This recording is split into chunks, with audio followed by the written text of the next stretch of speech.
फिर हम कुरु और महिरू को देखते हैं। कुरु कहता है कि अभी जो हम किस्मत से बचे हैं वो एक वैम्पायर की वजह से है, हमें किसी ने तो बचाया है। तभी हम दो ट्विन वैम्पायर्स को देखते हैं जो कहते हैं हमारे मास्टर कुरु तुमसे और तुम्हारे वेसल माहिरू से मिलना चाहते हैं। लेकिन कुरु यहाँ पर बिल्कुल भी कहीं जाने के मूड में नहीं था। तभी हम उन ट्विन्स के मास्टर को देखते हैं जो अकड़ते हुए अपने सिंहासन पर बैठा हुआ था। वह महिरू से कहता है तुम्हें मेरे साथ आना ही होगा, तुम्हारे पास और कोई भी रास्ता नहीं है। जिस पर महिरू मान जाता है और ये सब उसके लिमुजिन में बैठकर जाने लगते हैं। यहाँ पर वो लड़का अपना नाम बताता है जो कि मिसोनो था और वो खुद को कैंप ऑफ लस्ट का लीडर बताता है। फिर हमें पता चलता है कि उसके सर पर जो तितली थी वो असल में एक सर्वैम्प है जिसे मिसोनो स्नो कहकर बुलाता है। फिर वो दोनों महिरू और कुरु को एक बंद कमरे में ले आते हैं और यहाँ मिसोनो अपना असली रूप दिखाने लगता है। स्नो फिर से तितली बनकर उसका खून पीता है और अपनी पैंट से अपना खतरनाक हथियार निकाल लेता है,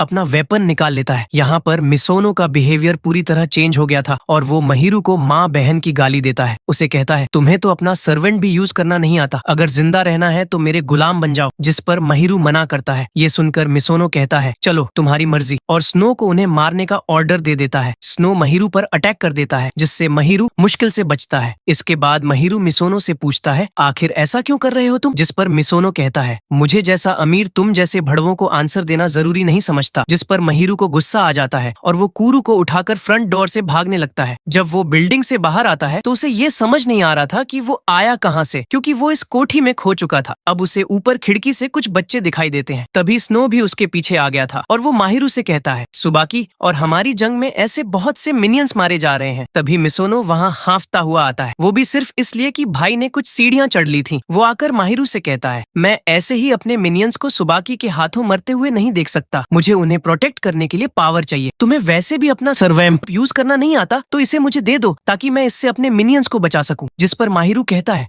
अच्छा तो ये बात है, तुमने मुझे ये पहले क्यों नहीं बताया? मैं तुम्हारा साथ देने के लिए तैयार हूँ, पर एक दोस्त की तरह। जिस पर मिसोनो भी मान जाता है। वो महिरू से कहता है क्या तुम ऐसे ही त्सुबाकी से लड़ने वाले हो बिना किसी वेपन के? हर एक ओनर अपना वेपन बना सकता है। और वो महिरू को उस वेपन को बनाने और यूज करने का फैसला करता है। अगले दिन हम महिरू को अपने बेस्ट फ्रेंड के साथ देखते हैं जो कि कुछ सामान ले रहे होते हैं। जैसे ही वो शॉप से निकल कर जाने लगता है महिरू को कुछ वियर्ड फील होता है, लेकिन उसके पीछे मुड़ने पर तो वहाँ कोई भी नहीं था। महिरू अपने दोस्त से कहता है क्या तुम्हें आजकल कोई वैम्पायर दिखा है क्या? प्लीज अगर कोई भी इशू हो तो मुझे कॉल करना। जिस पर महिरू का दोस्त उसे ये कहकर टाल देता है भाई नींद पूरी लिया कर, और वहाँ से चला जाता है। अगले दिन हम महिरू को मिसोनो के मैंशन में देखते हैं जो कि यहाँ मिसोनो से वेपन कैसे बनाते हैं ये समझने आया था। कुरु कहता है अपनी आंखें बंद करो अगर तुम्हें वेपन चाहिए तो। जैसे ही महिरू आंखें बंद करता है तो वो कुरु के माइंड में आ जाता है जहाँ एक क्रीपी सी डॉल उसे कहती है मेरा पीछा करो, और वो उसे एक गिफ्ट के पहाड़ तक ले जाती है। डॉल महिरू से कहती है चुन लो कौन सा चुनना चाहो, लेकिन याद रखना कि एक ही बार चुन सकोगे। जिस पर महिरू एक गिफ्ट को चूज कर लेता है और वापस रियल वर्ल्ड में आ जाता है। यहाँ पर महिरू का गंदा वाला कट गया था क्योंकि उसका वेपन एक ब्रूम था, जिसे देखकर मिसोनो कहता है अबे हट जाटो कहीं का,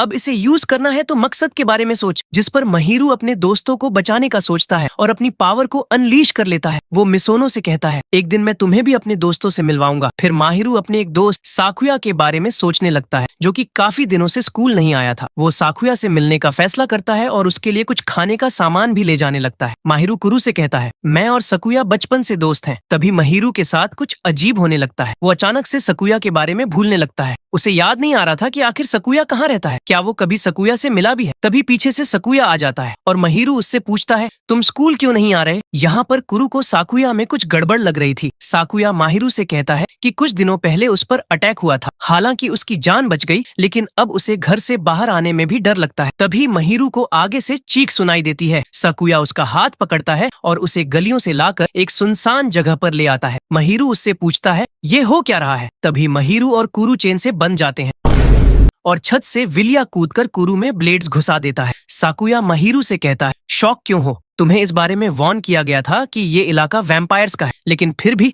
तुम यहाँ आए। अब कुरु महिरू से कहता है सकुया त्सुबाकी का मिनियन बन चुका है। महिरू सकुया से कहता है हम दोनों दोस्त हैं, याद करो। जिस पर साकुया को एहसास होता है कि न तो महिरू के पास उसकी कोई मेमोरीज है और न ही वो कुछ जानता है, और वो महिरू को मारने के लिए तैयार हो जाता है। यहाँ पर विलिया फिर से कुरू पर अटैक कर देता है। सकुया महिरू से कहता है, मैंने सोचा था कि हम दोस्त हैं, फिर तुमने मुझसे झूठ क्यों बोला कि कुरू एक नॉर्मल बिल्ली है? अगर तुम ऐसा न करते तो हम अब भी दोस्त होते। यहाँ पर महिरू का दिल टूट जाता है और वो हारा हुआ फील करता है। कुरू को दर्द में देखकर माहिरू उसे अपना खून ऑफर करता है, जिस पर कुरू कहता है, खुद को देखो, ऐसे इमोशंस वाला खून मुझे कोई फायदा नहीं देगा। तभी दोनों के चेन्स कट जाती हैं और वहाँ मिसोनो और स्नो आ जाते हैं। स्नो विलिया से लड़ने लगता है और मिसोनो भी साकुया से लड़ने का फैसला करता है, क्योंकि महिरू उसका पहला दोस्त है। जिस पर साकुया कहता है, अबे पहले अंडे से तो निकल। जिसके जवाब में मिसोनो अपने वेपन से विलिया को एक चेयर पर बांधकर उसका सिर काट देता है। फिर अचानक से साकुया नॉर्मल बिहेव करने लगता है और कहता है, मैं तो बस तुम दोनों से एक साथ मिलकर दोस्ती करना चाहता हूँ। जिस पर मिसोनो इमोशनल हो जाता है और स्नो से अपनी चेन तोड़ देता है। मौका देखकर विलिया स्नो पर अटैक करता है और स्नो का एक पैर काट देता है। साकुया भी अपने पंजों से मिसोनो को घायल कर देता है। फिर वो महिरू के पास आता है और कहता है, मैं हमेशा से ही तुम्हें और तुम्हारे दोस्तों को मारना चाहता था, आज मुझे आखिर इसका मौका मिल ही गया। वो महिरू को मारने ही वाला होता है कि तभी उसके पीछे एक लड़की की सोल दिखाई देती है, जो उसके कान में कुछ कहती है, जिससे साकुया थोड़ी देर के लिए रुक जाता है और महिरू को भागने का मौका मिल जाता है। फिर हम कुरू को देखते हैं, जो कि पूरी तरह रिकवर हो चुका होता है और महिरू से कहता है, मैं इस हालत में लड़ नहीं सकता, हमें यहाँ से भाग जाना चाहिए। जिस पर महिरू कहता है, अभी नहीं, और अपना झाड़ू संभालकर वो साकुया पर एक जोरदार अटैक करता है, जिससे साकुया को गहरी चोट लग जाती है और वो महिरू से कहता है, मुझे मार डालो। तभी महिरू का वेपन उसके कंट्रोल से निकलने लगता है। महिरू को डर लग रहा था कि कहीं वो ऐसे अपने ही दोस्त को ना मार डाले। अगर उसने ऐसा किया तो उसे जिंदा रहने का कोई हक नहीं होगा और वो ऐसा करके एक इंसान कहलाने के भी लायक नहीं रहेगा। इन सब के बावजूद भी वो खुद पर काबू नहीं कर पाता और साकुया पर फिर से बार बार हमला करने लगता है। आखिर में हम साकुया के फेस एक्सप्रेशन से देखते हैं कि वो महिरू के हाथों मरने का ही वेट कर रहा था। यहाँ पर महिरू के नेगेटिव इमोशंस की वजह से कुरू भी बेकाबू होने लगता है और महिरू को गर्दन से पकड़ लेता है, जिससे उन दोनों के बीच की चेन फिर से विजिबल होने लगती है। कुरू के आउट ऑफ कंट्रोल होने की वजह से उसके पीछे उसकी डार्क पावर्स एक बिल्ली के रूप में शो होने लगती है और उस कैट से एक इविल सा ब्लैक लिक्विड निकलने लगता है, जो कि पूरी जगह को घेर लेता है। महिरू भी इस लिक्विड में समाने लगता है। महिरू कुरू से पूछता है, ये क्या हो रहा है, खुद को संभालो। तभी उस लिक्विड से साकुया निकलता है और महिरू से कहता है, तुम अपने सर्वम से कहो कि मुझे मार डाले, आखिर मैं यही तो चाहता था, इससे ये सब कुछ खत्म हो जाएगा। इससे पहले कि महिरू कुछ सोच पाता, एक गोली आकर कुरू के दिल पर लगती है और उसकी इविल पावर्स रुक जाती है। यहाँ पर एक और वैम्पायर और उसका ओनर बैटलफील्ड में आते हैं। ओनर अपने सर्वाम को नीचे जाकर लड़ने का ऑर्डर देता है। यहाँ पर ये वैम्पायर कुरू को गोलियों से तब तक भूनता है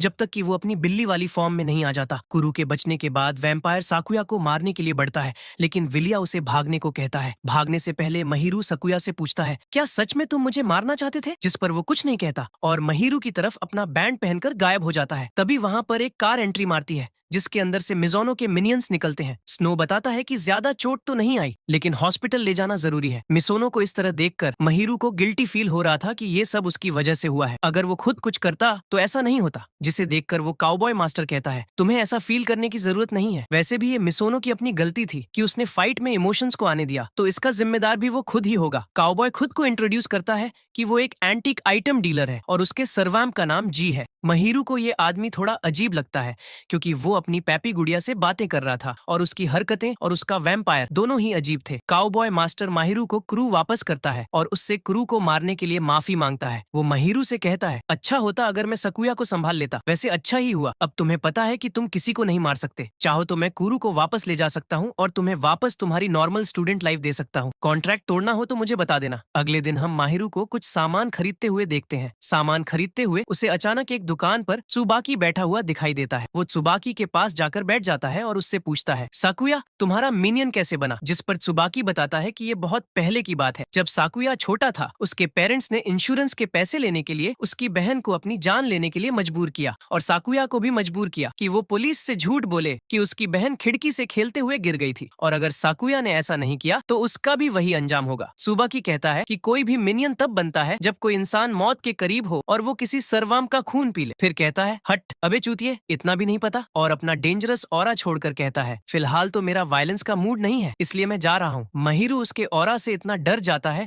कि कुछ बोल ही नहीं पाता। उसे खुद पर शर्म आने लगती है कि आखिर वो अपने बचपन के दोस्त को कभी समझ ही नहीं पाया। सकुया ये सब अकेले झेल रहा था। आखिर मैं कैसा दोस्त हूँ, मुझे मर जाना चाहिए। फिर वो अपने स्कूल की तरफ भागता है, ये सोचते हुए कि सकुया से मिलने के बाद वो सब कुछ ठीक कर देगा। लेकिन जब वो वहाँ पहुंचकर सकुया को बुलाता है तो सब लोग ऐसे रिएक्ट करते हैं जैसे वो सकुया को जानते ही ना हो। लेकिन उन्हें ये नाम जाना पहचाना लग रहा था। महिरू समझ जाता है कि सकुया चाहता है कि लोग उसे याद रखें, लेकिन वो सामने नहीं आना चाहता। फिर हम स्कूल फेस्टिवल के दिन सकुया को देखते हैं जिसे कोई भी पहचान नहीं रहा था। तभी उसे अपने दोस्तों के बैग पर एक साइन दिखाई देता है जिस पर लिखा था, हम तुम्हें मिस कर रहे हैं। जिसे देखकर साकुया शॉक्ड हो जाता है। तभी कुरु भागकर साकुया के मुंह पर जंप करता है और महिरू भी साकुया के पास आने लगता है। लेकिन साकुया छत की तरफ जा रहा होता है, ये कहते हुए, तुम्हें मुझसे दूर रहना चाहिए। मैंने तुम्हें और तुम्हारे दोस्तों को मारने की कोशिश की है। जिस पर महिरू कहता है, ऐसा नहीं है, तुमने तो हमें बचाया है। साकुया बताता है, ओह तो तुम्हें ऐसा लगता है हमारी बचपन की सारी यादें झूठ हैं। मैं इस साल तुम्हारा दोस्त बना था। जिस पर महिरू कहता है, आखिर इससे क्या फर्क पड़ता है, तुम पहले भी मेरे दोस्त थे, आज भी मेरे दोस्त हो और आगे भी रहोगे। लेकिन तभी सकुया रूफटॉप पर चलने लगता है और नीचे कूद जाता है। तभी महिरू उसे कॉलर से पकड़ लेता है और अपनी अंतर्मुखी झाड़ू का यूज करके उसे बचा लेता है। वो कहता है, मुझे फर्क नहीं पड़ता कि तुम एक वैम्पायर हो, तुम मेरे दोस्त हो। लेकिन तभी महिरू के झाड़ू का बैलेंस बिगड़ जाता है और दोनों नीचे गिर पड़ते हैं। नीचे गिरकर दोनों महिरू की अजीब पावर्स पर हंसने लगते हैं। लेकिन फिर सकुया चुपचाप रोने लगता है।